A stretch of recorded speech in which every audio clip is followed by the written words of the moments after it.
네, 여러분들 안녕하세요. 시사타파의 심층분석 3일 만에 여러분들 찾아뵙습니다. 오늘 이상한 뉴스들이 많은데 이 뉴스의 이면에 있는 얘기들 여러분들에게 또 제가 풀어드려야지 누가 풀어드리겠습니까? 그렇죠? 시작하도록 하겠습니다. 지금 잼버리가 굉장히 이 정부의 굉장히 고민거리죠. 해외에서 이 잼버리라는 게 뭐냐면 그 나라에서 선발된 인원들이에요. 저도 어렸을 때 보이스카우트였거든요.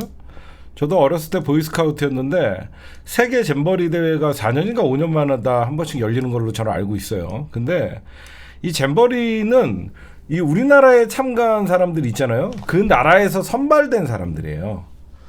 우리나라에도 보이스카우트이 몇만 명 될 거 아닙니까? 근데 그 나라에서 선발된 인원들이 비용도 자기 부담으로 국가에서 지원하는 것도 있지만, 그래갖고 어떤 학생들은 뭐 600만 원을 모으기 위해서 뭐 알바를 했다, 뭐 이렇게 된 거거든요. 그래서 그 선발된 어떻게 보면 대원들이, 저도 어렸을 때 보이스카우트를 초등학교 때 했어요. 그래서 구호가 준비예요. 이렇게 세 개의 손가락으로 준비 이렇게 해요. 그 다음에 한 권이라는 걸 매요. 근데 이게 그럼 되게 기대도 하고 몇 년을 준비하고 그런 애들이라고요. 그렇죠? 근데 와갖고 이제 실망만 하고 가는 건데, 저는 준비 부족. 그러니까 우리나라가 뭐 디지털 강국인데 와이파이도 안 터지고 뭐 개판이었잖아요, 사실. 제일 놀라운 게 청소하는 사람이 없었다. 그렇죠? 청소하는 사람이 없었다. 그게 너무 웃긴 거예요. 여러분들 알다시피 우리가 여름에 해수욕장을 가도 그 수많은 인파가 왔을 때 가장 가기 싫은 게 화장실이거든요. 그렇죠? 공중 화장실 가장 가기가 싫어요. 심지어, 그렇죠? 나도 2019년 서초동 촛불 집회할 때 그 사람들이 많이 올 것 같아 갖고 화장실을, 그 당시에 서울시장이었던 박원순 시장님이 화장실을 설치해 주셨을 때 당연히 화장실 청소하는 사람들이 있었어요. 그때 여러분들이 2019년 그 서초동 촛불 집회할 때 화장실 청소 깨끗했었죠. 화장실. 그 당시에 화장실 그래도 생각보다 되게 깨끗했죠. 그때 청소하는 사람이 있었어요. 근데 이건 준비가 부족인데 제가 그거를 얘기하려고 하는 게 아닙니다. 지금 결국은 이제 책임일, 이제 여기서 이제 공무원들 조지고 검찰이 수사하고 그 다음에 돈 어디 갔냐라고 하면서 아마 대대적인 사정이 일어날 거예요. 윤석열이 하는 짓이 꼭 그러죠. 근데 제가 보면 이상한 게, 이게 분명히 집권 여당에서도 누군가는 책임져야 된다라고 하면서 한 명이 보여요. 여성가족부 장관이에요. 여성가족부 장관이 책임지는 척하면서 얘네들이 진짜 노리는 건 뭐냐, 이 잼버리 실패를 빌미로 여성가족부를 폐지하려는 거예요. 여가부 장관을 해임하면서 여성가족부를 폐지하는 게 거기에 또 정치적인 논리를 들어대는 거예요. 그렇잖아요. 정부에서도 누군가는 책임을 져야 된다. 그리고 전북 도지사 조지고 거기에 배당됐던 예산 어디로 쓰였나 보는 겁니다. 그래서 여성부 이제 폐지를, 여성부 가족부 장관 날아가면 이 기회에 여성부 폐지하는 거예요. 결국은 새만금 참사를 여가부 폐지로 연결하는 논리로 가는 겁니다. 이 정부가 이래요. 그 다음에 저는 사실 이 국회의원이 제일 섬뜩한 국회의원, 제가 몇 번 얘기한 적이 있죠. 성일종, 지 형이 유서를 쓰고 죽었는데도 국민의힘에서 공천받으려고 노력했던 이 성일종, 성완종의 동생이죠. BTS 차출을 의견을 제시했다. 저는 이런 사람들의 인식이 되게 웃깁니다. 아니, 부실 행사는 국가에서 개판 쳐놓고 뒷수습을 BTS에다가 떠넘기는 겁니다. 그렇죠? 이런 무책임한 정부가 어디 있습니까? 이런 국가적 행사를 망친 주무부처, 주무장관, 거기에 주무관청, 여러 가지 위원장들이 있잖아요. BTS에게 마무리해 달라는 거예요. 한마디로 야구로 치면 선발 투수가 나와서 개판 칩니다. 선발 투수가 나와갖고 포볼을 마구마구 내줘갖고 이미 3회까지 진행했더니 10대 0이에요. 졌죠. 진 게임이에요. 진 게임인데 유종의 미라도 거두자 라고 BTS를 투입하는 거예요. BTS는 어떻게 보면 우리나라의 상징적인 인물에서 가장 화려한 자리에 나가야 되는 겁니다. 이렇게 패전 처리하러 나가는 게 아니에요. 그렇죠?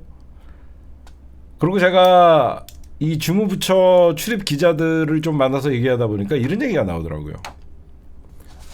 왜 이렇게 공무원들이 움직이지 않냐 그런 생각을 할 수 있거든요. 그렇잖아요. 무슨 일이 딱 정부에서 만들었어요. 만약에 잼버리 행사가 새만금에서 열린다.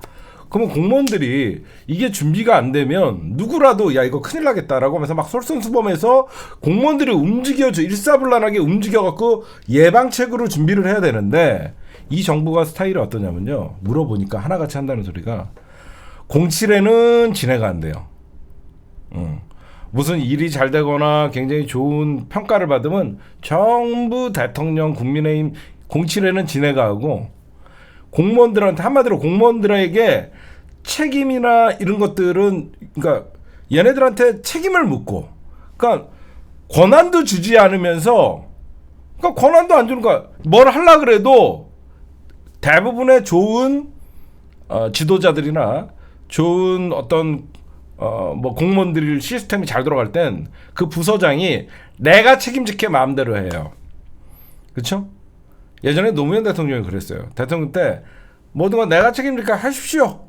대통령이 책임진다고 얘기를 하면 밑에 그러니까 장관 예를 들어서 이상민 행안부 장관이나 뭐 김현숙 그 여가부 장관이 내가 책임지게 공무원들이 알아서 좀 해주십시오라고 하면 장관이 주무부처 장관이 책임진다고 하니까 자기네들은 해요. 책임진다는 소리를 안 하면서 왜 안 됐냐고 따지는 스타일이에요. 그러다 보니까 공무원들이 아우씨 내가 이거 잘못했다가 덤탱이 쓰는 거 아니야? 라고 하니까 움직이지 않는 거죠. 그렇죠? 07에는 진해가고 책임은 묻는다. 그러니까 이게 일선 경찰에서도 나오는 얘기예요. 아니 누군가가 그렇잖아요, 여러분들. 말단 사원이 의욕적으로 뭘 할 때 물어봐야 될 거 아니야. 이거 해도 됩니까? 네가 책임질 수 있으면 해. 하겠냐고. 이해가 가시죠? 말단 회사에 뭐 대리급 밑에 있는 사원이 의욕적으로 막 뭐를 해. 근데 이거 이렇게 해야 됩니다. 막 하는데 네가 책임질 거야? 라고 하면 누가 합니까 그거? 응? 네가 할 거야? 네가 책임질 거야? 그러면 안 해요. 응? 누가 합니까? 그러니까 좋은 지도자는 모든 책임은 남 탓을 하는 게 아니라 자기 탓을 해야 됩니다. 그러니까 공무원들이 안 움직이는 거예요. 그 다음 저는 진짜 여가부 장관 옛날에 여러분들 여가부 장관 오늘 얘기하는 거 보면서 박근혜 때 저 여자가 생각났었어요. 그 이름을 잠깐 까먹었는데 오늘 여가부 장관이 잼버리 사태라고 얘기를 해요. 지가 입을 스스로 잼버리 사태 위기 대응 역량을 보여줬대요. 이거 미치지 않고서야 위기 대응의 역량을 보여줬대. 조윤선 말고 여러분 나 이거 보고 진짜 웃었거든요. 옛날에 여러분들 그 누군지 기억 안 나요? 조윤선 말고 안경 쓰고 환경부 장관인가? 뭐 물어보니까 그게 어떻게 된 거죠? 그 누구였죠? 이름을 까먹었어. 윤진숙. 해수부 장관 윤진숙. 나 이 얘기 듣고 여가부 장관의 강변 잼버리 사태 위기 대응 역량 보여준다. 이거 보면서 완전 이거 윤진숙이 생각나더라고 난. 그 당시에. 야. 이런 애들이 지금 장관이에요. 흙 속의 진주. 제가 흙 속의 진주를 발견했습니다. 진수가 예. 청문회 하는데 지금 해수부에서 어떤 일을 하고 계시는지 아십니까? 제가 이제 청문회 하는데 무슨 일을 하는지 어떻게 합니까? 나 그때 보고 쓰러졌잖아. 자기가 이제 청문회에 들어왔는데 진흙 속의 진주인데 무슨 일을 하려고 왔냐니까 제가 이제 업무 파악이 안 됐다. 그랬던 애가 생각나요. 그 다음에 저런 오늘 제가 제일 웃겼어요. 지금 여러분들 전국경제인연합회 기억하시죠? 정경련이라고 부르죠. 이거는 대한민국의 재벌들이 모여갖고 사실상 이 정경련에서 국정원 댓글 조작 사건에 돈이 흘러가고 국정농단 최순실의 말을 사는데 돈이 흘러가고 여기저기서 그때 최순실과를 지원하면서 문제가 됐었죠. K 스포츠단이었나요? 근데 이 정경련을 그 당시에 국정농단 사태가 벌어지고 이재용이 구속되고 그때 아마 현대, 삼성, LG, SK 대한민국의 4대 그룹이 다 탈퇴를 했었어요. 기억나시죠? 이재용이가 삼성의 그 당시에 그 최순실 재단이랑 엮여 있었을 때 자기네들은 정경련을 탈퇴한다. 막 지원금 내주고 할 때 정경련에서 삼성, 현대, LG, SK가 다 탈퇴를 했어요. 지금 오늘 이상한 뉴스가 나오더라고. 봤더니 전국경제인연합회 정경련이 이름을 바꿉니다. 뭘로 바꾸냐? 한국경제인연합회로 이름을 바꿔요. 전국경제인연합회가 왜 갑자기 한국경제인연합회로 이름을 바뀌었을까 했더니 삼성, 현대, SK, LG를 합류시키기 위한 겁니다. 이게 무슨 말이냐? 전국경제연합회에 탈퇴를 선언했기 때문에 삼성, 현대, SK, LG가 탈퇴를 했다가 다시 들어갈 수는 없잖아요. 그렇죠? 탈퇴를 했다가 다시 들어갈 수는 없잖아. 그러니까 새롭게 이름을 변경하고 새로운 한국경제연구원을 통하면서 만든 거예요. 이거 왜 그러면 다시 삼성, 현대, LG, SK를 이름을 바꿔갖고 끌어들이라고 하냐? 정경유착 시대를 만드는 겁니다. 그렇죠? 어떻게 해서든지 국가 경제가 어려워지니까 윤석열이 매달릴 게 어디밖에 없습니까? 대한민국 재벌들밖에 없는 거예요. 재벌들을 다시 이 한국경제인연합회에 들어오게끔 해야지. 이 한국경제인연합회를 통해서 어디 투자해라, 돈 내라 이런 거를 할 수 있거든요. 꼼수 부리는 거죠. 다시 한번 윤석열 정부가 내년 총선을 앞두고 하반기에 경제가 굉장히 암울한 게 예상되니까 한국경제인연합회라고 이름을 바꾼 다음에 우리나라의 4대 재벌들을 4대 그룹을 들어오게끔 해서 마음대로 조직했다는 거예요. 그 뉴스가 담겨 있는 거예요. 우리 윤 씨가 독립운동은 자유민주주의 건국운동이라고 얘기했죠. 그냥 들으면 별 하자가 없어 보이죠. 굉장히 큰 하자가 있습니다. 이 말에는. 광복절을 앞두고 독립운동은 자유민주주의의 건국운동이다라고 얘기하는 거는 그냥 유라이트 사관이에요. 왜 그러냐? 우리가 여러분들 대한민국 건국을 위해서 독립전쟁을 했나요? 아니죠. 일제 침략에서 벗어나기 위해서 민족의 해방운동이었죠. 그렇죠? 이거는 어떻게 보면 대한민국 1919년의 임시정부를 부정하는 거예요. 그렇죠. 우리는 이미 1919년 상해 임시정부가 우리의 뿌리예요. 근데 우리가 독립운동을 건국운동을 하기 위해서 했다라는 거예요. 건국은 아니죠. 이미 우리는 1919년 상해 임시정부가 있었잖아요. 저 뉴라이트가 얘기하는 1948년은 이승만 정부의 정부 수립이에요. 정부 수립과 건국도 구분하지 못하는 뉴라이트 사관이죠. 그렇죠? 우리나라는 이미 1919년에 대한민국의 정체성의 뿌리를 내렸어요. 저 뉴라이트들이 얘기하는 건국의 아버지 이승만 1948년 우리가 건국을 했다. 건국이 아니라 정부 수립이죠. 우리나라 대통령의 역사관이 이따위예요.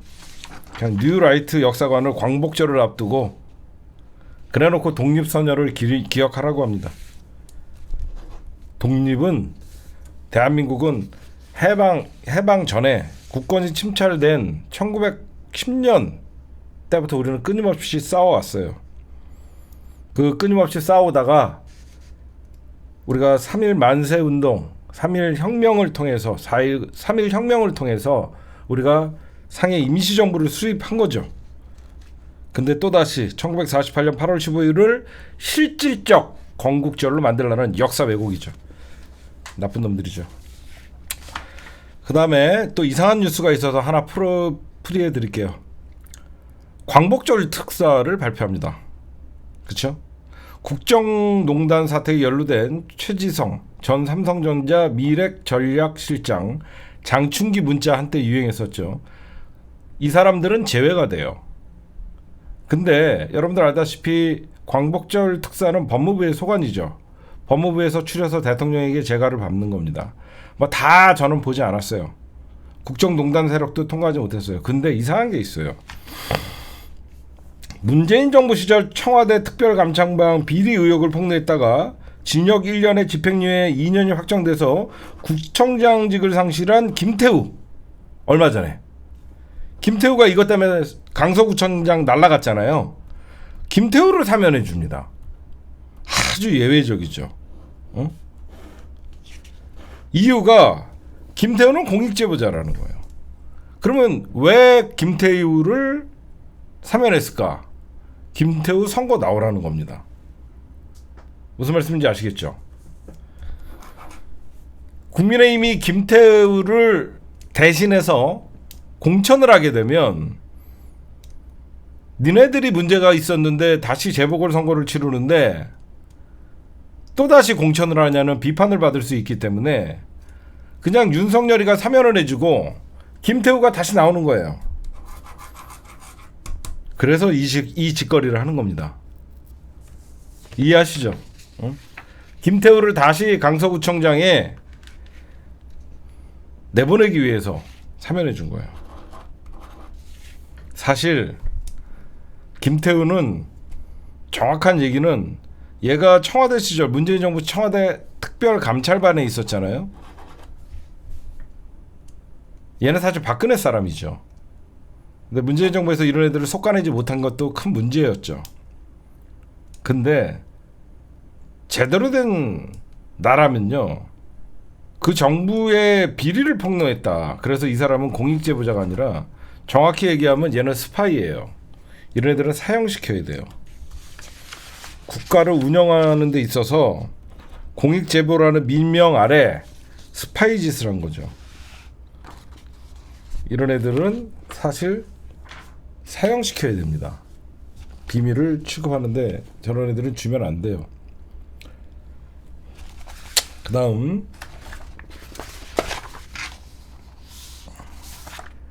지금 일본이 이제 8월 달에 이제 핵 오염수를 핵 폐기물이죠. 방류한다고 얘기합니다. 우리나라의 스탠스는 IAEA의 권고사항을 따르겠다. IAEA에 떠넘겼어요. 근데 우리가 잊고 있는 게 있어요. 핵 오염수 폐기물 당연히 막아야 되겠죠, 여러분들. 그래서 오늘 민주당의 이재명 당대표도 얘기를 하셨어요. 근데 여러분들 잘 생각 한번 해보십시오. 핵 오염수, 일본의 후쿠시마 원전이 폭파된 이유는 뭘까요? 진짜는요, 이 핵 오염수 배후에는 원전 마피아들이 있는 거예요. 그 원전 마피아의 IAEA와 결탁이 돼 있는 겁니다. 진짜 본래의 문제는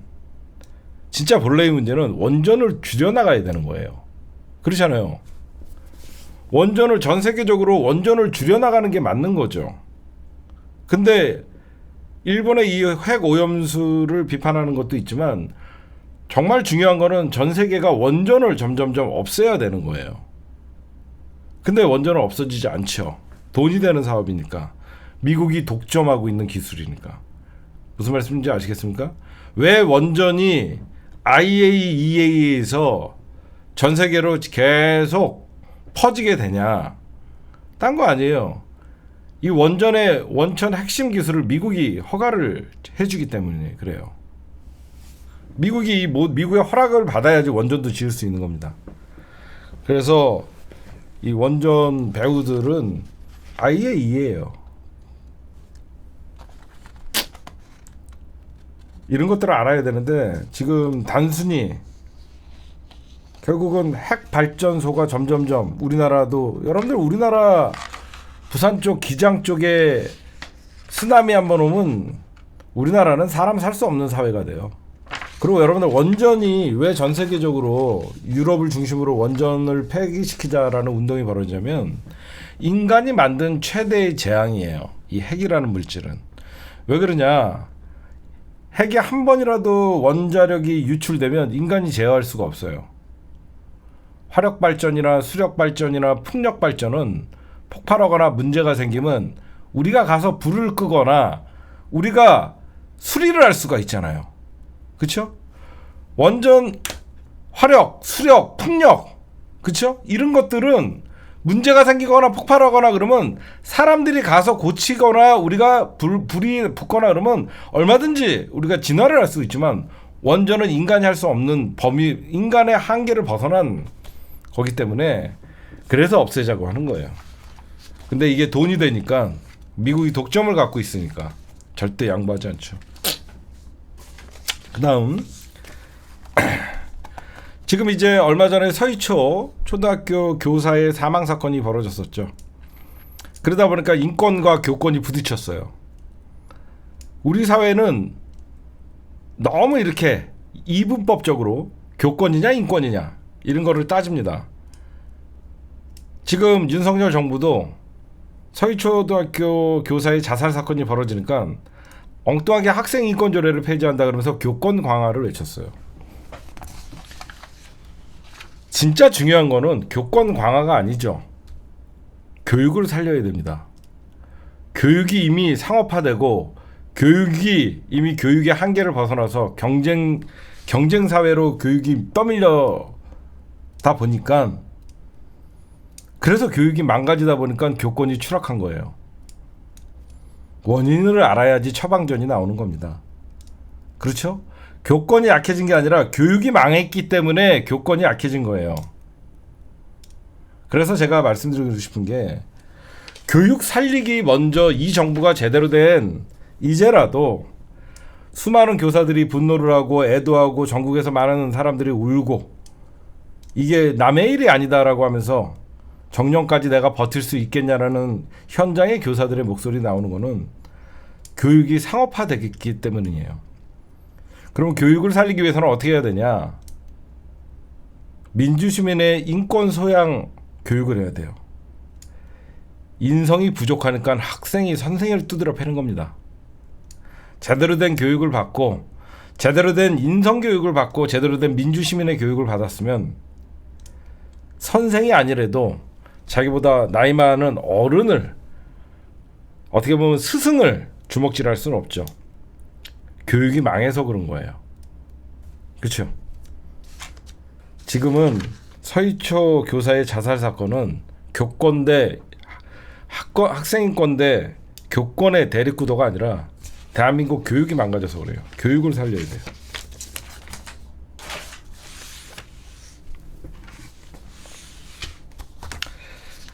그 다음에 요거만 하고 그 다음에 본격적으로 들어가도록 하겠습니다. 제가 얼마 전에 이런 얘기를 했어요. 이동관이 손에 피 안 묻힐 거다. 그 얘기 했죠. 이게 현실화 돼가고 있는 겁니다. 이동관이의 청문회가 8월 18일로 잡혔어요.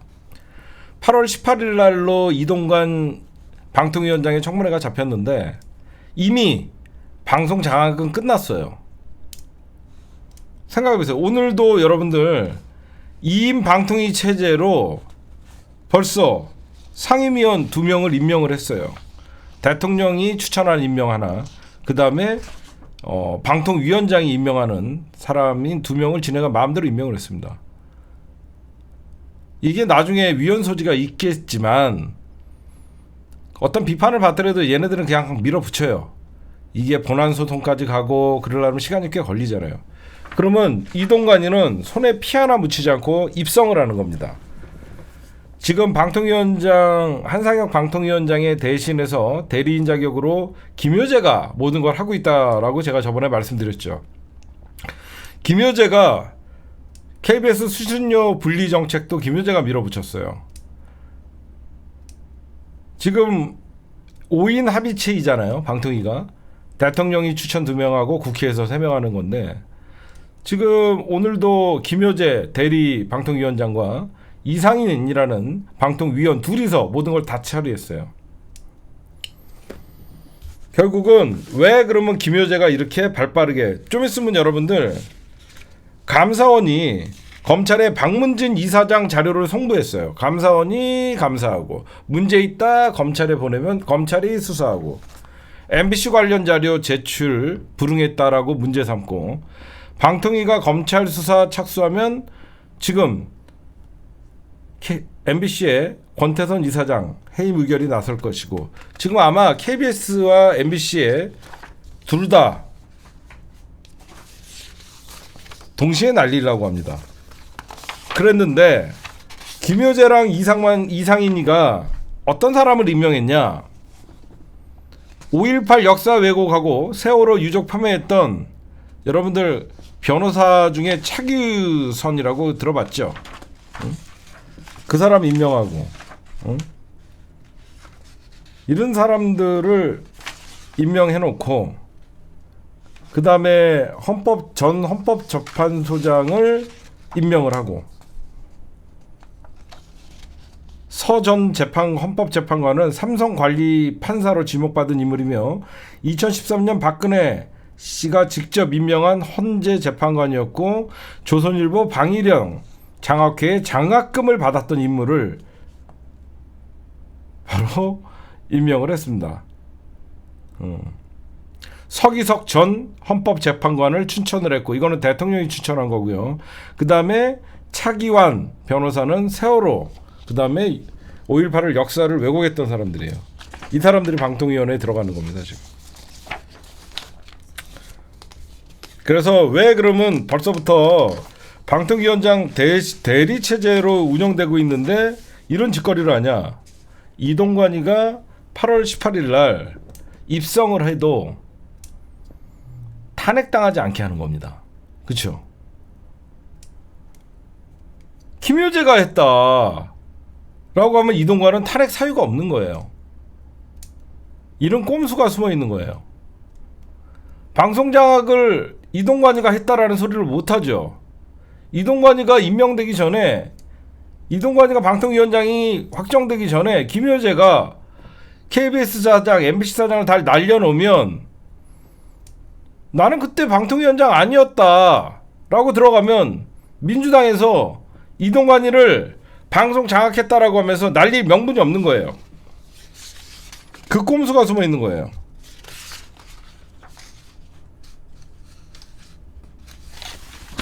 제가 저번에 한번 제가 저번에 한번 말씀드렸죠. 이동관이를 일부러 지금 이렇게 질질 끌고 있다. 그래서 18일 날 이제 청문회를 할 겁니다. 근데 아마 이동관이, 제가 여러분들에게 하나 얘기해 드릴게요. 윤석열 정부가 이동관이를 임명하는 순간 이 정부, 어떻게 보면 박근혜 정부는 세월호 참사에 수습을 제대로 하지 못했기 때문에 사실 망했다고 봐도 돼요. 이동관이의 임명이 바로 윤석열 정부의 나중에 역사의 기록에는 이동관 임명, 방송장악의 음모, 방송 기술자 이동관 임명이 윤석열 정부의 가장 큰 실책으로 남을 겁니다. 왜 그러냐? 이건 조중동 할 것 없이 이건 아니지 않냐라고 하는 게 있어요. 이미 끝났어요, 솔직히. 방송장악 끝났습니다. 그러면 방송장악 끝나면 언론인들은 가만히 있을까? 아니죠. 언론은 조중동이건 보수화돼 있는 언론이 당연하죠. 지금 젊은 기자라고 해봐야 민주주의 의식이나 역사관이 그렇게 많지가 않아요. 기자들도. 근데 여기서 뭐가 문제냐? 균형이 없어지는 거죠. 이동관 그렇게 반대했는데 그렇게 강행 임명을 한다? 그래, 한번 엿대봐라. 그러니까 모든 언론을 적으로 돌리면 자기네들이 버틸 수 있다라고 생각하는 거예요. 왜 그러면 이렇게 무리한 임명을 하냐? 내년 총선까지만 예를 쓰고 날리겠다는 거예요. 제가 보면 이동관은 총선용입니다. 이 정도 이동관이가 어느 정도 언론 장악은 이미 김효재가 공영파를 장악했고, 이동관이가 나머지 수습을 하고 나면 이동관이가 여론이 안 좋으면 스스로 사퇴하는 모습을 보이면 또 언론은 달콤한 사탕을 쥐어주겠죠. 총선까지 쓰고 버리려는 카드예요. 제가 보면 제 눈엔 그렇게 보여요. 네, 오늘의 주요 단신이었습니다. 마지막으로 이런 말씀을 좀 드리고 싶네요. 우리나라 잼버리 사태를 보면서 제가 느끼는 거는 전형적인 후진국을 드러냈다. 그렇죠? 전형적인 후진국의 모습을 드러냈다. 왜 그런 느낌을 받았냐면 우리가 불과 2년 전만 해도 모든 것을 정부가, 그렇죠? 책임졌습니다. 노무현 대통령의 명언이 있죠. 비가 안 와도 정부 내 탓인 것 같고, 비가 많이 와도 내 탓인 것 같고. 그러니까 책임 있는 정부의 모습이었거든요. 그리고 뭔가 나라에 중심이 있어 보였어요. 문재인 대통령 때. 근데 요즘 돌아가는 걸 보면 사고는 정부가 치고 뒷감당을 국민이 해요. 그렇죠? 요즘 저는 그렇게 보여요. 사고는 정부가 치고 뒷감당은 국민들에게 각자 도생. 여기저기서 칼부림이 나고 여기저기서 국민들이 수해로, 재해로, 안전사고에 무방비한 이 정부 희생은 국민들이 당하고, 그런 모습들을 보면서 무정부 상태라고 얘기해도 과언이 아닙니다. 네, 지금까지 단신이었습니다. 네, 제가 예전에 민주당 혁신위가 처음에 출범할 때 여러분들에게 이런 말씀을 드렸죠. 기대하지 마셔라. 그렇죠? 기대하지 마셔라. 왜 그런 말을 했냐? 민주당의 가장 큰 문제를 알고 있기 때문에 그랬어요. 민주당이 국민의힘도 마찬가지죠. 겉으로만 그렇지만 민주당의 가장 큰 문제는 의원 중심의 운영이에요. 그렇죠? 민주당의 가장 큰 문제는 의원 중심의 운영이에요. 당 체제가. 그래서 원외위원장과 배지를 단 똑같은 지역구를 갖고 있지만 얘는 배지를 das다는 이유만으로 하늘과 땅 차이입니다. 그런 의원 중심의 비민주적인 운영이 나은 게 바로 대의원제예요. 그렇죠? 대의원제 믿고 의원 중심의 민주당이 돼버린 거예요. 여태까지. 그러면 의원 중심의 민주당에서 당원 중심의 민주당으로 바뀌려고 하면 어떻게 되냐? 그 여태까지 대의원만 잡으면 배지 다는데, 그리고 공천 받는데 문제가 없었던 그런 국회의원들의 기득권을 없애는 거죠. 그게 가장 중요한 거죠. 그래서 어쩌면 우리는 대의원제를 폐지하라고 주장을 했죠.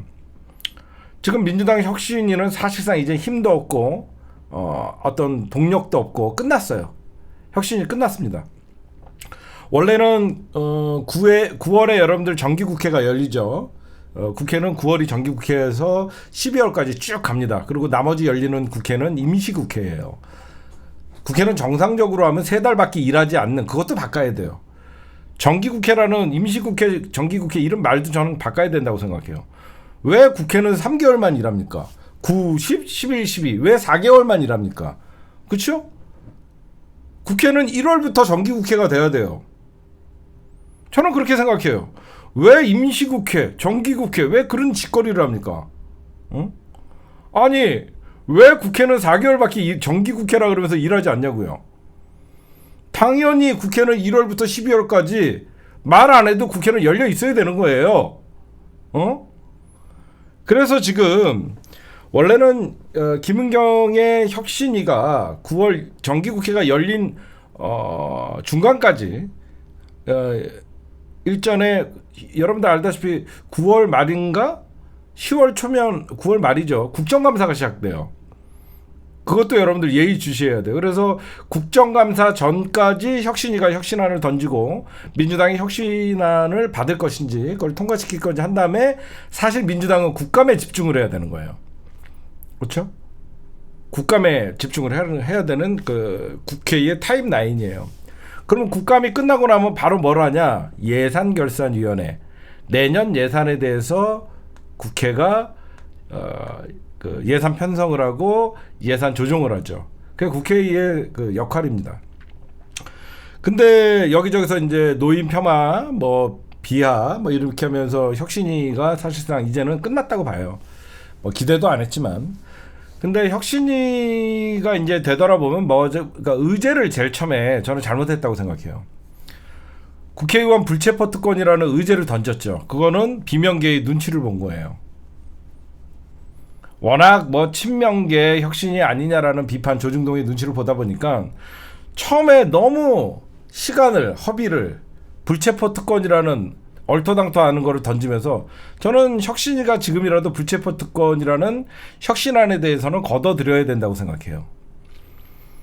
불체포 특권이라는 것은 정상적인 정부 있을 때 국회의원이 죄를 져도 잡아가지 않는 그런 어떻게 보면 특권 의식이라고 하면서 그거를 비판을 해야 되지만 윤석열 정부는 검사 독재 정부예요. 검사 독재 정부에서 입법부의 역할을 하려고 그러면 입법부의 고유 권한인 불체포 특권이 아니라 불체포의 고유 권한이에요. 이거는 검사 독재 정부에서 유일하게 의정 생활을 하고 국회의 권위를 지킬 수 있는 유일한 수단인데 혁신이가 오자마자 불체포 특권을 던진 거는 저는 실수였다라고 생각해요. 개인적으로는. 그런 다음에 이제 혁신이가 뭐 불체포 특권을 이재명 당대표가 마음엔 들지 않지만 그래 혁신이에게 힘을 실어주기 위해서 그 당시에 원내 교섭단체의 대표로서 이재명 당대표가 본인부터 불체포 특권을 내려놓겠다라고 선언을 하신 거죠. 그 다음에 이제 거기서 이제 불체포 특권이라는 거는 하나 넘어가서 나머지 오히려 비명계나 친명계나 할 거 없이 다 불체포 특권은 의총에서 의결을 하지 않았어요. 그러니까 미완의 선언에 불과했죠. 그러고 나서 이제 다음 순서로 넘어간 게 민주당의 혁신위가 제대로 리더를 못했어요. 저는 그럴 거라고 생각했죠. 외부 인사들이 혁신할 수 있는 건 없어요.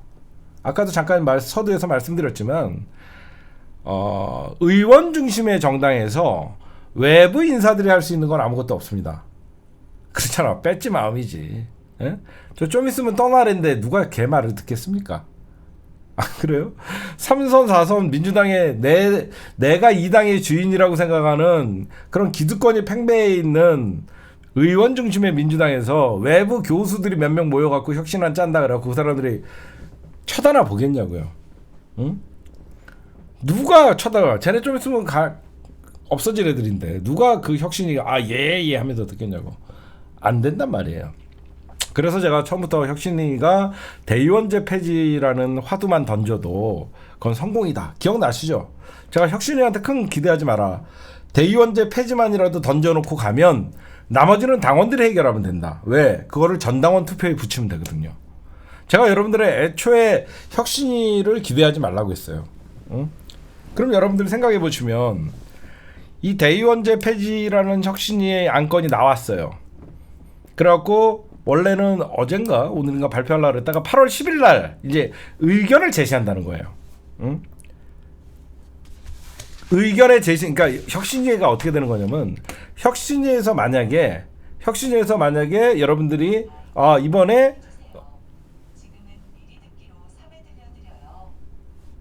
혁신안에서 대의원제 폐지를 혁신안에 제시합니다라고 하면 민주당이 그 혁신안을 가지고 잠깐만요. 진이야 좀 자. 진이 자.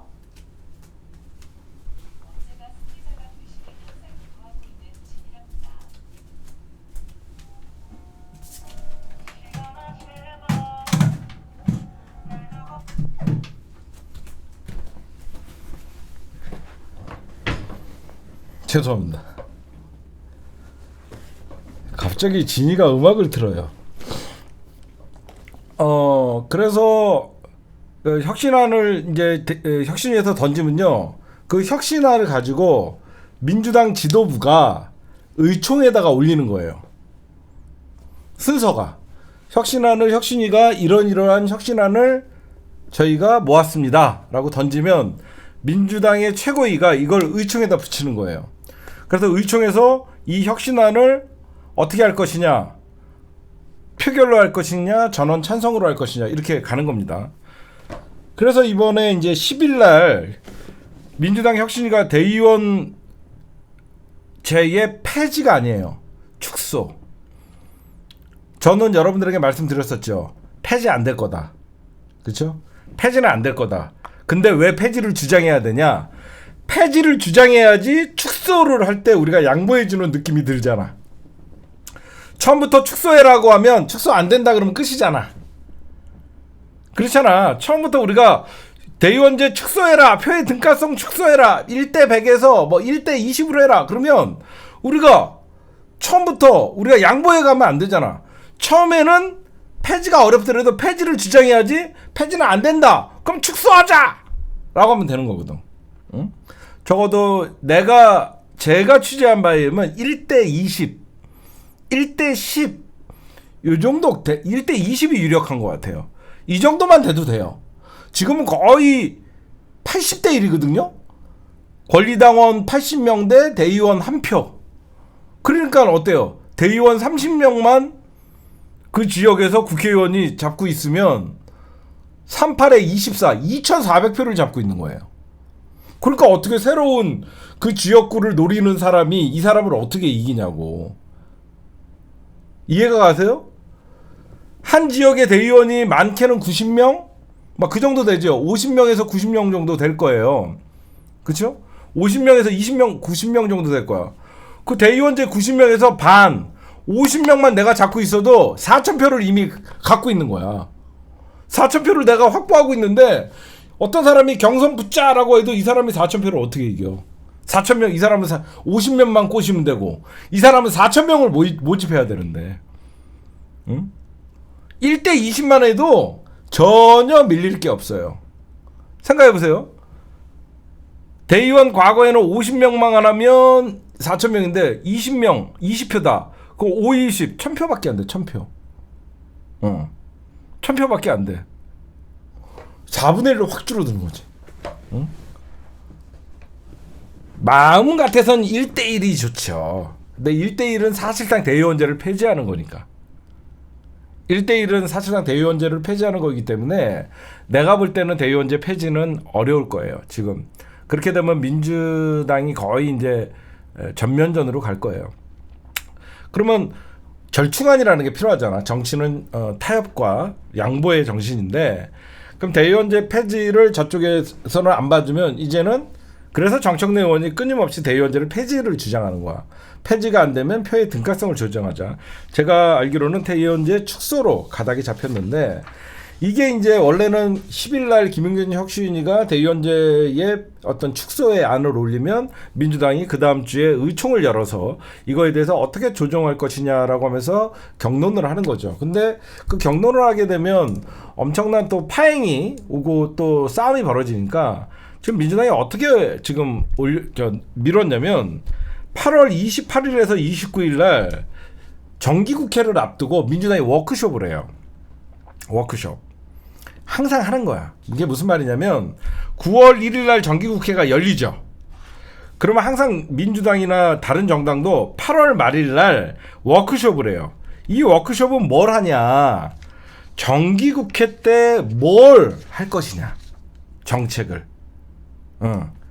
그래서 정기국회 4개월 동안 어떤 형태로 우리가 국감은 어떻게 할 것이고 9월 달에 정기국회가 열리면 어떤 정책을 밀어붙이고 어떻게 할 것이냐라고 하면서 의원들 간에 다 모여서 회의를 하는 거예요. 정기국회를 앞두고 항상 합니다. 그래서 아마 형식적으로는 정기국회를 앞두고 의원 워크숍에서 9월 달에 정기국회에 어떤 정책 방향으로 가고 어떻게 할 것이냐라고 하지만 여기서 제가 취재를 해보면 김은경 혁신안을 워크숍에서 다루겠다는 거예요. 원래 통상적으로 하면 정기국회의 대응 전략, 그쵸? 이런 것들을 논하는 건데 혁신안을 워크숍에서 28, 29일 1박 2일 동안 다루겠다는 겁니다. 여기서 아마 엄청난 기사들이 쏟아질 거예요. 친명, 비명, 격돌, 고성, 오가 그런 게 아마 생각이 납니다. 그래서 지금 지금 민주당 다행히 최고위가 친명이 장악을 했죠. 박강원이나 밖에 외부 인사들 박강원 식구들 한 3명 정도 되고 나머지는 친명 의원들이 많은데 이제 여기서 이제 또 티격태격 될 거예요. 근데 나 하나만 물어봅시다. 민주당 비명계 왜 지금 이거는 시대 정신에 역행하는 거예요. 왜 정신을 차려야 되냐면요, 여러분들. 권리당원이죠. 당원을 무서워하는 의원이 과연 의원 자격이 있습니까? 여러분들이랑 저랑 이 얘기를 하자고요. 대의원은 무섭지 않고 권리당원에게 인정받지 못하는, 당비내는 권리당원에게 인정받지 못하는 국회의원이 과연 민주당 국회의원의 자격이 있겠냐고요. 저는 대의원제 폐지 안 폐지 이걸 떠나서 현재 배지 달고 있는 의원들의 정신 상태가 글러먹은 거예요. 당원들 무서워하는 새끼들이 무슨 국회의원 배지 자격이 있냐고요. 그렇죠? 대의원은 자기에게 수족같이 부릴 수 있는 사람이니까 편하고 내 말 잘 듣는 사람 대의원 한 30명 50명 뽑아놓고, 그러나 불특정 다수의 온라인 권리당원들을 무서워하는 사람이 과연 국민들을 보고 정치를 할 수 있겠냐는 거죠. 이게 가장 잘못된 거예요. 응? 그러면서 이제 더 나아가서 이제 민주당 안에서 비명계가 어떤 소리가 나오냐면 혁신이가 공천 학살을 하려고 그런다. 난 진짜 묻고 싶어요. 대의원들에게는 그렇게 자신이 있으면 왜 권리당원들한테 그렇게 자신이 없나? 아니 권리당원들은 민주당 사랑하는 사람 아닌가? 나 이해가 가지 않아요. 응? 아니 권리당원들도 민주당을 위해서 회비를 내고 당비를 내고 민주당을 위해서 밥가리하는 사람들인데 어떻게 권리당원들은 무서워하고 권리당원들에게 권리를 더 넘겨주면 본인들이 얼마나 당원들에게 인기 없다는 걸 스스로 증명하는 건가? 왜 권리당원들한테 본인들이 인기 없다라고 생각하나? 난 그게 가장 웃겨요. 대의원제의 비중을 축소를 하면 그게 왜 공천학살이 돼요? 자기네들이 떨어질 거라는 걸 아는 건가요? 이 말만 들어도 이미 자기네들은 당원들의 민심에 역행하고 있다는 걸 스스로들이 알고 있다는 거예요. 그쵸? 당원들이 원하지 않는 방향으로 자기네들이 가고 있다는 걸 아니까 대의원제 폐지나 축소를 반대하는 거 아닙니까? 권리당원들, 일반 당원들의 힘이 세지면 세질수록 자기네들이 공천을 받을 확률이 적어진다는 걸 스스로들이 깨닫고 있다는 거예요. 그럼 뭐예요? 당원들이 내가 이런 발언이나 내가 이런 행동을 할 때 당원들이 싫어한다는 걸 알면서도 한다는 거죠. 근데 왜 알면서도 할까요? 당원들이 힘이 없으니까. 당원들이 강력한 공천권을 행사할 수 있고 경선에 참여할 수 있고 당원들이 입김이 민주당의 공천에도 영향을 가할 수 있다 그러면 얘네들은 두말하지 않고 당원들의 목소리에 따르는 정책과 당원들의 민심의 목소리에 따르는 의사결정을 하겠죠. 정말 잘못된 거죠. 응? 근데 더 나아가서 이제 혁신이가 그래도 막판제에 잘 던지고 나가는 거예요. 대의원제 축소와 중진 의원들 페널티를 부여하겠다. 아마 이거는 3선 이상의 중진들이 난리를 칠 겁니다. 그 내용을 제가 좀 살펴봤더니 3선 이상의 중진 의원들이 동일 지역구에 나갈 때는 출마를 제한할 수는 없대요.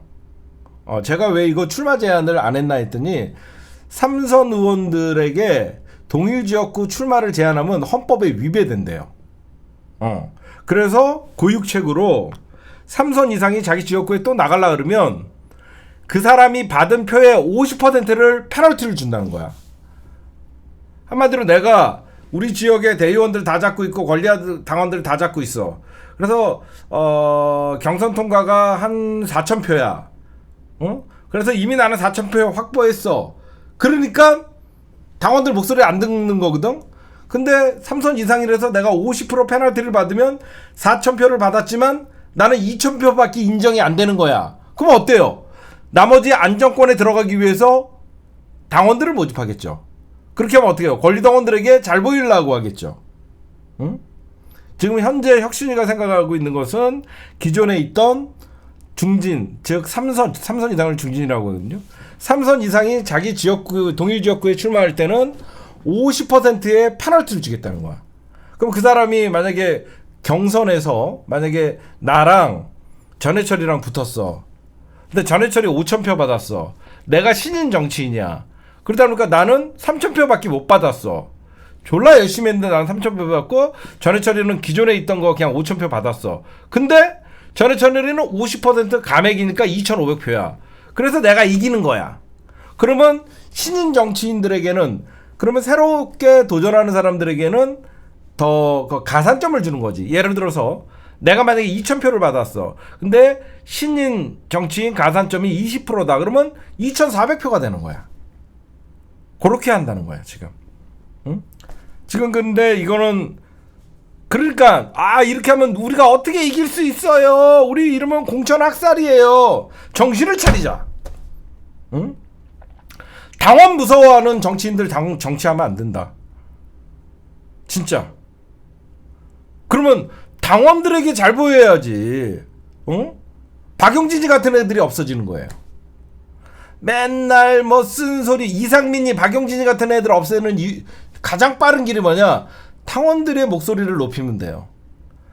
박용진이가 민주당에서 대권 후보 몇 프로 나온다?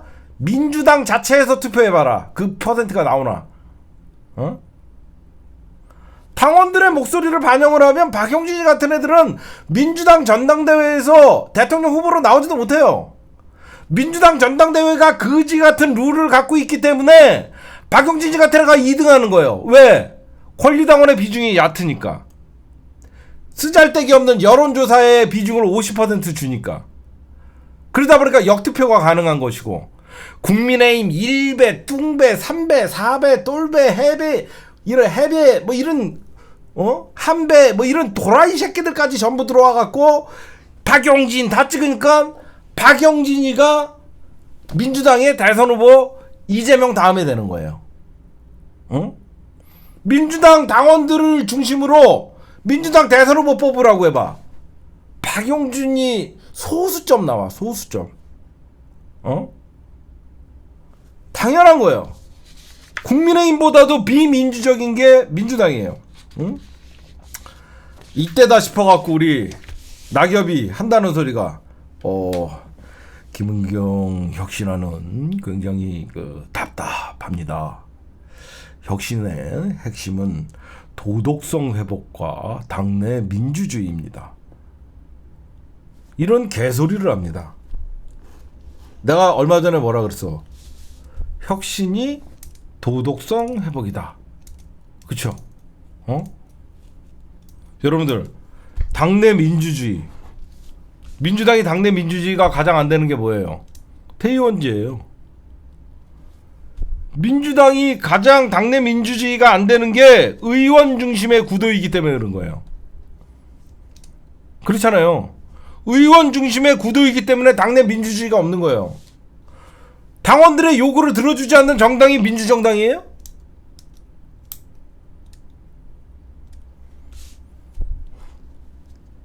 내가 뭐라 그랬지 여러분들? 혁신이 도덕성 회복이라 그랬나? 며칠 전에 내가 되게 좋은 말 했잖아. 혁신이 도덕성 회복이라 뭐라 그랬죠 여러분들? 기억이 안 나. 치매인가 봐. 내가 뭐라 그랬지 며칠 전에? 혁신이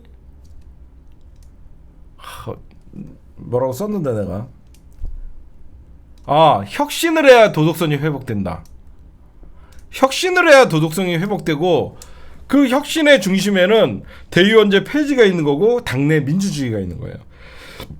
낙엽이 말 잘했어요. 혁신의 핵심은 도덕성 회복과 당내 민주주의예요. 맞아요. 그걸 하기 위해서는 혁신을 해야 된다. 낙엽이가 빼먹은 건 혁신. 혁신을 빼먹고 무조건 도덕성 회복, 당내 민주주의 회복. 이게 무슨 말이냐?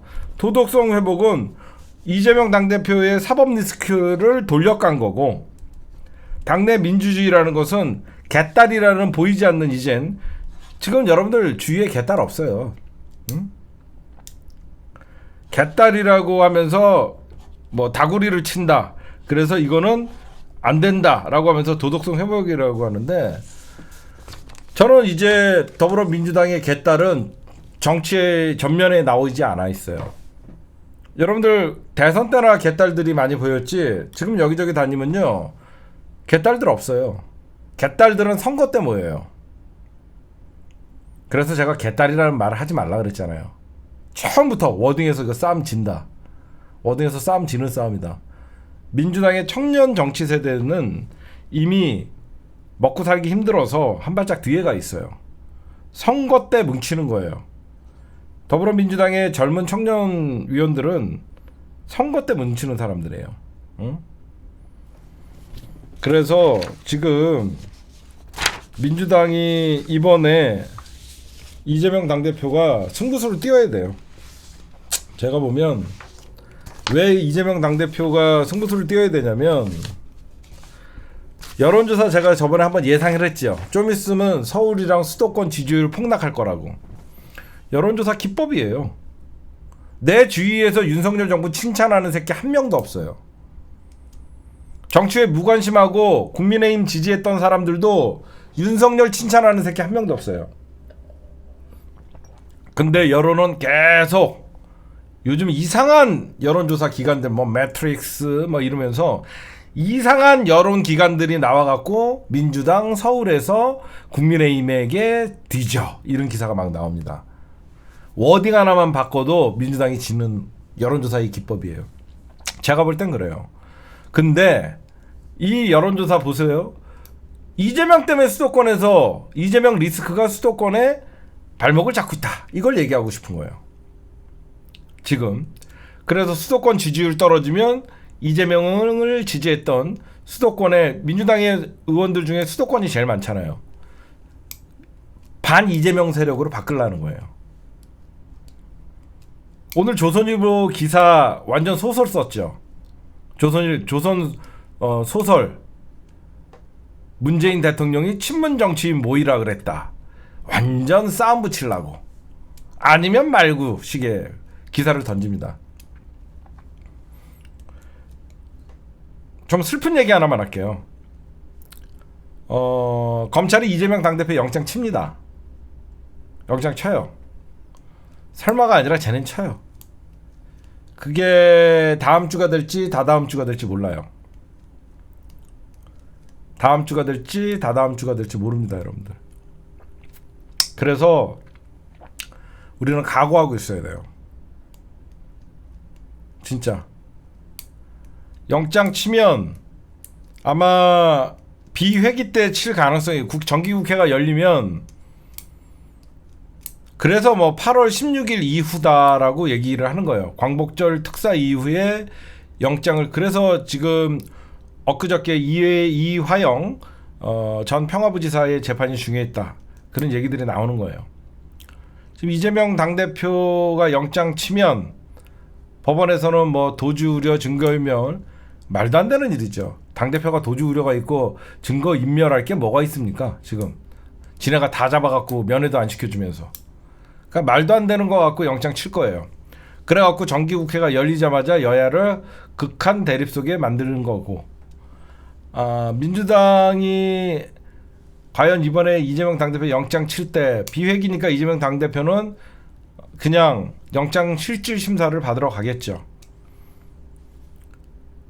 그것도 하나 있고, 지금 여의도에서 얼마 전에 여러분들 장성철 소장이 이런 얘기했죠. 이재명 당대표 10월 사퇴설. 이런 말 누가 흘릴 것 같아요? 비명계가 흘린다고 생각해요. 저는 비명계가 흘린다고 생각해요.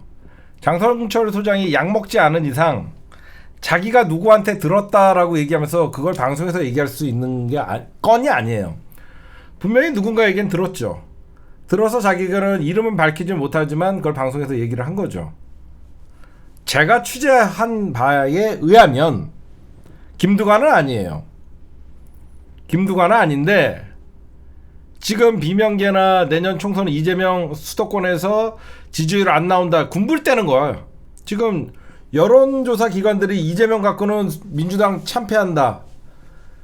근데 이 여론조사가 왜 얼마나 터무니없냐. 얼마 전에 여러분들 심평이 뭐라 그랬어요. 지금 국민의힘 내년에 참패한다. 그렇죠. 며칠 전에는 국민의힘이 서울과 수도권에서 참패한다는 여론조사가 있었는데 갑자기 이제 민주당 혁신위가 좌초될 위기에 오고 이제 혁신안을 던질 것 같으니까 그 며칠 사이에 서울에서 이재명 민주당 지지율 폭락 이렇게 나와요. 그럼 말도 안 되는 거거든요. 응? 왜 그러냐면 여러분들 생각해 보세요. 이제 여론 집중해 갖고 검찰이 영장 쳐도 민주당이 방어를 못하게 하려는 거예요. 맞아요. 제가 취재한 바로 의하면 전 총리급을 비대위원으로 사실상 비명계는 벌써 낙점을 찍어놨어요. 전 총리급으로 벌써 비명계 애들은 지네끼리 낙점을 찍어놓고 있어요. 김부겸이 유력합니다. 제가 보면 김부겸이 유력해요. 왜 그러면 정세균이나 이낙연이나 이런 사람은 못 가죠. 지난 대선에서 이재명과의 라이벌이었기 때문에. 응? 이렇게 가지 않으려 그러면 어떻게 해야 되냐. 우리는 비대위 막말로 설사 이재명 당대표가 좌초가 되더라도 전당대회를 요구해야 되는 거예요. 무슨 말씀인지 아시겠죠? 절대 그렇게 만들면 안 되지만 검찰이 영장 쳐갖고 결국 이재명 당대표를 결국은 어떻게 하려고 하면 당원당규 개정 운동을 해야 되고 일단은 전당대회 요구를 해야 돼요. 당원들이 비대위 안 된다. 전당대회 하자라고 하면서 다 뛰어나와야 돼요. 그때는. 그러면 어떻게 되냐. 혁신위의 표의 등가성 대의원제 표 축소가 되면 이재명 당대표보다 더 상대하기 싫은 비명계가 볼 때는 정청래가 나오거든. 그래서 저희가 저번에 심층 분석에서 장성철의 발언은 정청래를 겨냥한 것이다. 얘네들은 만약에 이재명 날렸더니 정청래가 왔어. 골치 아픈 거거든. 응? 당원들에게 여러분들 대한민국에서 유일한 정치인이 정청래가 어떤 게 유일한 줄 아세요? 정청래 의원이 정치가 과연 성공할지는 우리가 봐야 돼요. 그게 뭐냐면 대한민국 여의도에 있는 정치인들 하나같이 물어보면 중도가 있다라고 얘기해요. 그렇죠? 중도 표심을 잡기 위해서 우리가 노력해야 된다 그러는데 내가 만나본 유일한 정치인 중에 중도는 없다라고 생각하는 게 바로 정청래 의원이에요. 그래서 정청래 의원은 당원의 민심분도 못 잡는 정당이 무슨 선거에서 이길 생각을 하냐라는 확고한 철학을 갖고 있어요. 그래서 정청래 의원은 항상 당원의 목소리를 들으려고 그러고 당원과 함께 하려는 거예요. 과연 여의도의 문법을 깰 수 있냐? 라는 거예요. 제가 이렇게 얘기를 하면 이재명 날리고 개총수 정청래 밀라 그런다. 이렇게 또 곡해하는 분들이 있죠. 아니죠.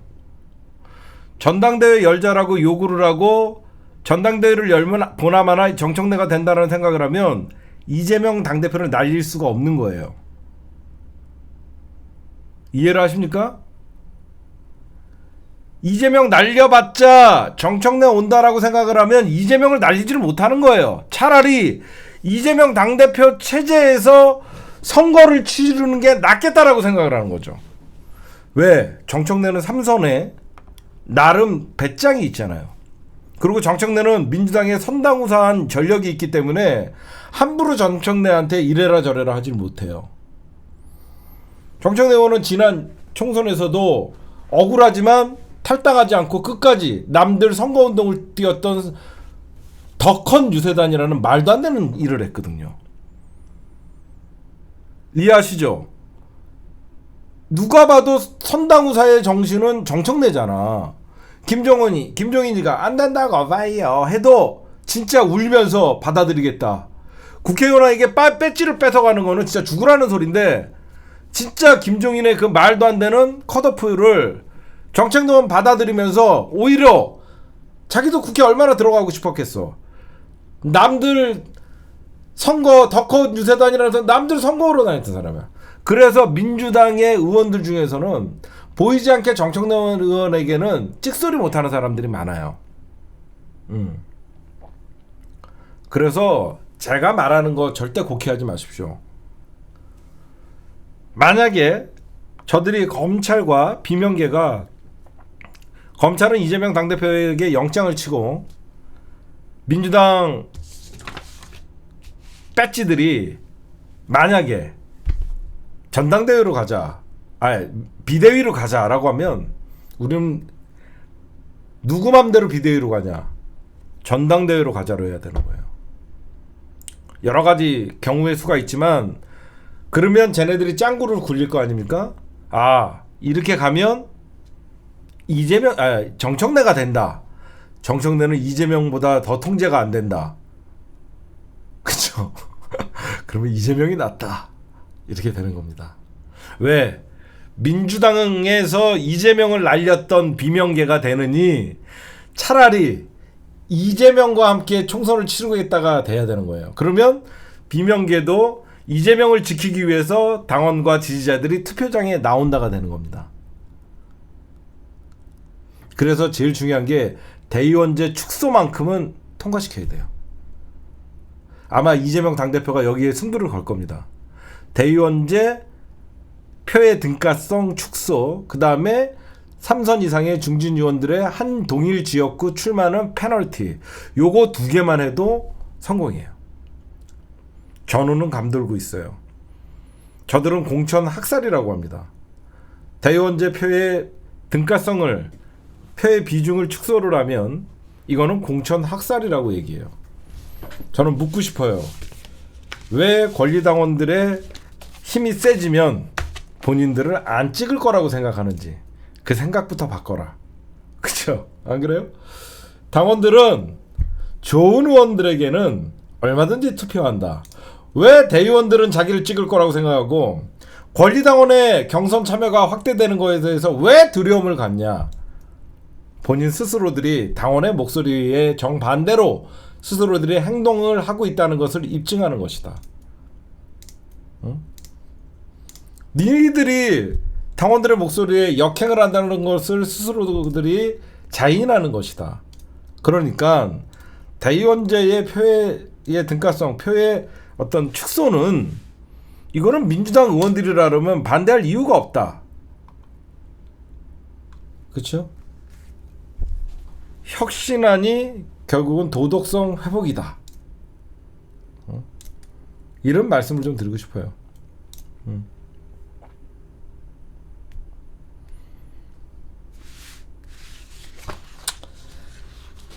근데 참 이재명 당대표 여러분들 삼중고예요. 삼중고. 현재 가장 이재명 당대표를 힘들게 하는 게 여론조사, 수도권에서 지지율 안 나오게 한다는 거.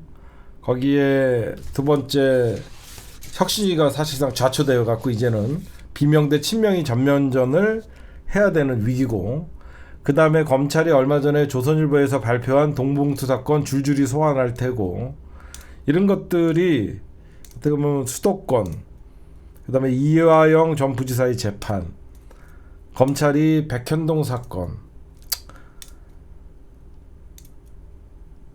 하여튼 이런 것들이 사실상 지금 위기는 맞아요. 위기는 맞지만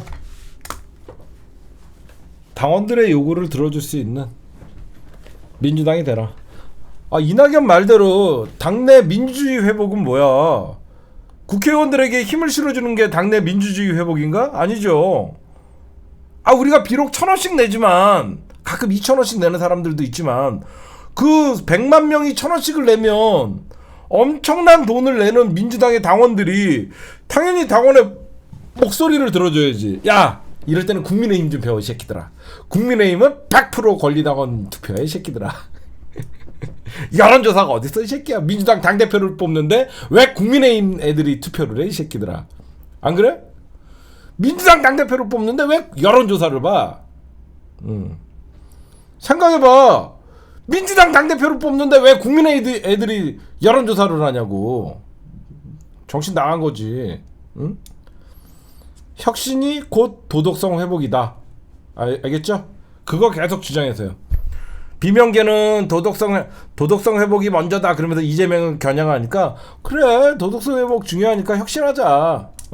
혁신만 받아들여라. 계속 압박을 하십시오. 알겠죠? 오늘은 여기까지.